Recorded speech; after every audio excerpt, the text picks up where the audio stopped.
Hello and welcome to this Introduction to Cell Biology video. I'm Dr. Alan Roberts, and in this video we're going to look at some of the earliest cells on Earth and how they developed into the two main cell types we see today. And so when we talk about life, we need to go right back to the beginning, specifically 3.8 billion years into the past, when obviously it's not known for certain, but it is thought that something happened that resulted in the first steps towards life on Earth.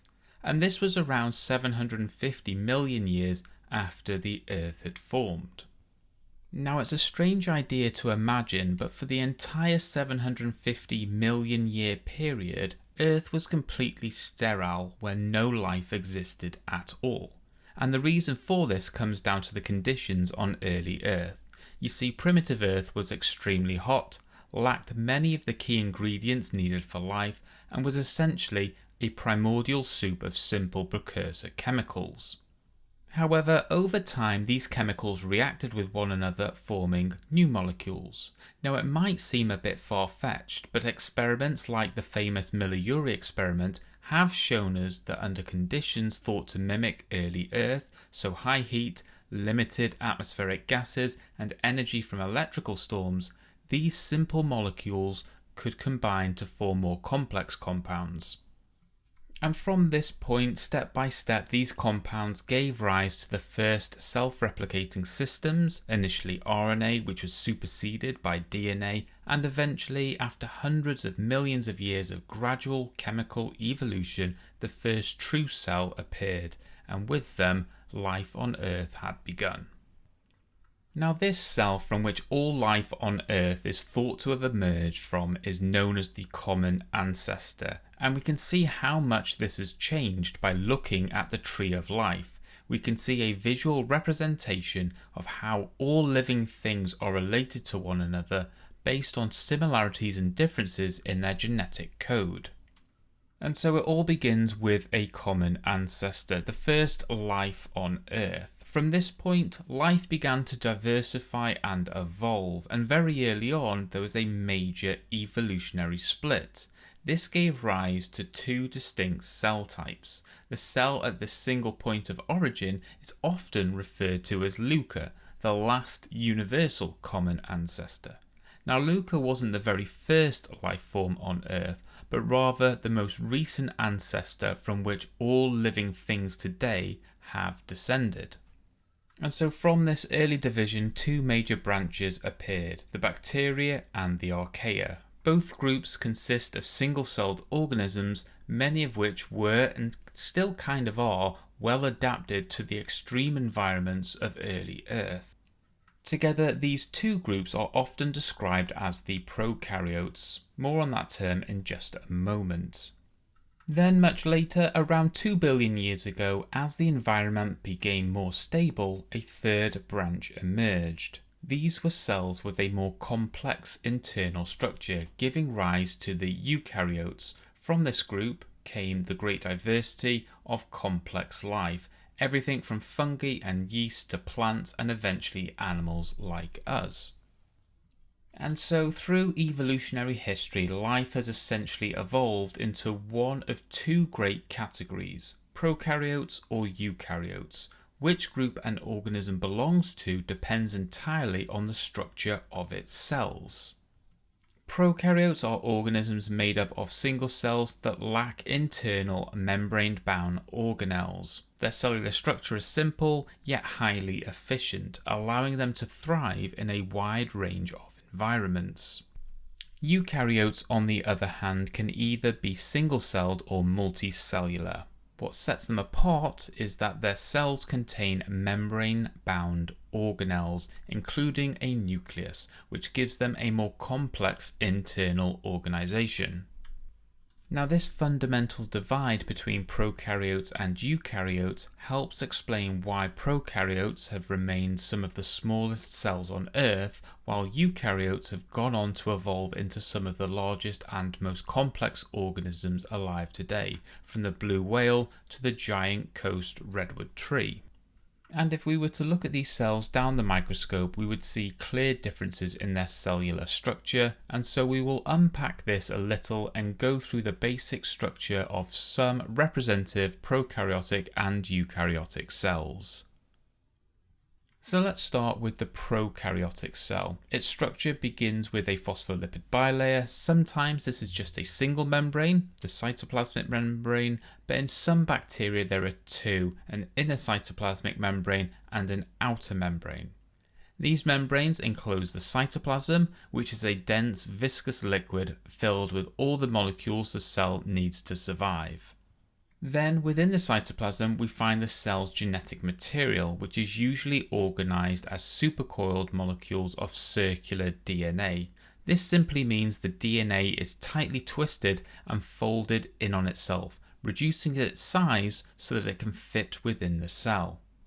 In addition to this, there can be smaller circular pieces of DNA called plasmids. These aren't essential for survival, but often provide useful traits like antibiotic resistance. Also within the cytoplasm are ribosomes, which are the molecular machines that build proteins, essentially the workhorses that drive most of the cell's chemical reactions. Now, if we move to the outside of the cell, many bacteria also carry surface structures. These can include fine hair-like projections called pili, which help with the attachment or movement, and sometimes a long whip-like structure called a flagellum, which acts like a tiny propeller to move the cell through liquids. And that's the basic layout of a prokaryotic cell, which can and does change slightly between different species.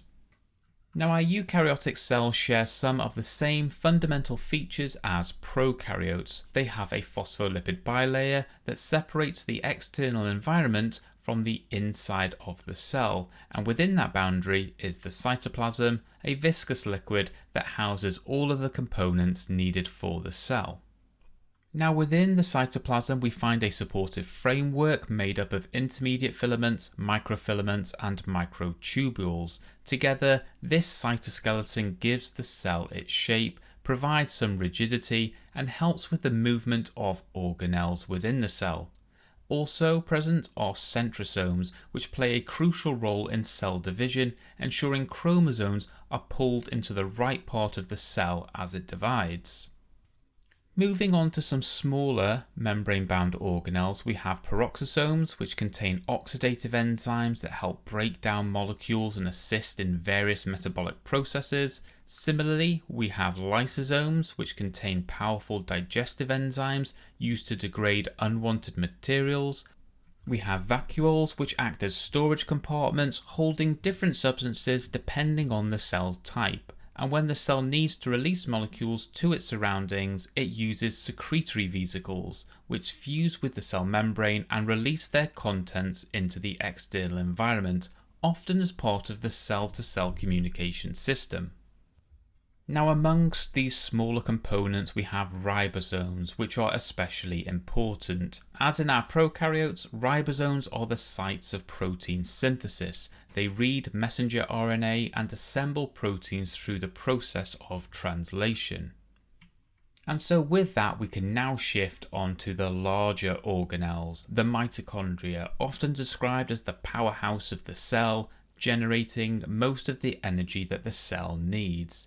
Then we have the endoplasmic reticulum, which comes in two forms: rough endoplasmic reticulum, studded with ribosomes and involved in protein synthesis, and the smooth endoplasmic reticulum, which help produce lipids and carries out other essential functions. Now, proteins made in the rough endoplasmic reticulum are then passed on to the Golgi apparatus, which modifies, packages and directs them to their correct destination within or outside of the cell. And finally, at the centre of all this is the nucleus. Surrounded by a nuclear membrane, the nucleus contains substructures like the nucleolus, where ribosomes are assembled, and chromatin, which is the organised form of DNA. So as you can see, the eukaryotic cell is far more complex than its prokaryotic counterpart, and so let's have a look at some of the key differences. Okay, so here we can see the two main cell types that have evolved from a common ancestor, and there are some very distinct differences between the two which have profound effects on how the cells work. So we're going to look at some of these key differences.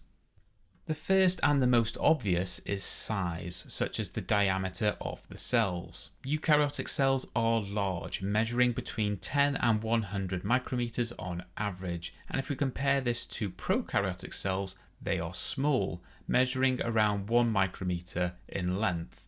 Now these are just averages, and you can get small eukaryotic cells and large prokaryotic cells, but the key thing here is relativity compared to one another.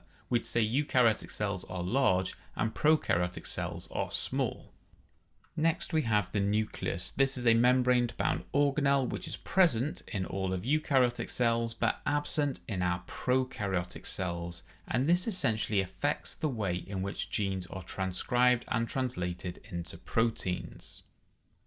But what about other membrane-bound organelles? Well, just like the nucleus, they are present in eukaryotic cells and absent in prokaryotic cells. And again, this has a range of effects on the cell, which we're not going to go into here, but it's worth noting that each of these membrane-bound organelles provides a segregated environment where very specialized reactions can occur. The prokaryotic cell just has that one environment inside the cytoplasm, and therefore it kind of needs to employ a one-stop shop approach to reactions. Finally, let's talk about the genome. Now the genome of our eukaryote is located within the nucleus, as we've just seen, and obviously because prokaryotes don't have membrane-bound organelles, their genome is located in the cytoplasm, and again this has profound effects on converting genetic information to functional proteins, but that's for another day. Now in eukaryotic cells it doesn't really look like this. The genome is condensed tightly and is typically spread across multiple linear DNA strands with a total genome size in the region of 15 million to 5 billion base pairs in length. Now this is quite the range, but we have to remember this encompasses single-celled eukaryotic cells like yeast all the way up to the largest mammal, which is the Antarctic blue whale. But if we were to compare this to our prokaryotic cells, the genome is contained within a single circular piece of DNA, which is supercoiled, and the overall size of that genome is typically in the region of 1 million to 5 million base pairs in length. And that shouldn't really come as much of a surprise. We only have to go back to the previous slide to look at the different complexities between the two cells, and we can see that there isn't as much complexity to our prokaryotic cell. Right, we're now going to take a step back and go back to our tree of life. We started with the common ancestor, and from this prokaryotic cells started to evolve, and at some point one of these prokaryotic cells took a massive evolutionary leap and became the first eukaryotic cell, paving the way for all eukaryotic life after it. But how does a cell go from being a prokaryotic cell to being a eukaryotic cell? Well, the answer is evolution. And it all started with the evolution of an ancient prokaryotic cell, specifically an ancient archaeal cell, which would go on to become the last common ancestor to all eukaryotic life on Earth. Now, early on in the transition to becoming a eukaryotic cell, the membrane of the archaeal cell started to invaginate. Essentially, it folded in on itself, and this was interesting for two reasons. First, it allowed peripheral ribosomes to associate with the invaginating membrane, and second, the membrane started to invaginate around the genome of the cell. These membrane folds were then internalized so that they detached from the cytoplasmic cell membrane. This was crucial because this was the point at which membrane-bound organelles started to develop, which is a key determinant of our eukaryotic cell. And so, as you can see from the picture, we have the beginnings of the nucleus, the endoplasmic reticulum, and through further refinement in evolutionary history, the Golgi apparatus. Now at this point, the cell is already way different from the ancient archaeal counterpart. It can do a lot of new things, and it is thought at some point an ancient aerobic bacterial cell got too close for comfort to our emerging eukaryotic cell, and essentially it was eaten. And this was quite novel at the time. We know this process happens all the time now. Our white blood cells, for instance, are eating bacterial cells all the time through a process of phagocytosis. However, when this was happening billions of years ago, at least in one instance, the prokaryotic cell wasn't degraded, which usually happens via phagocytosis.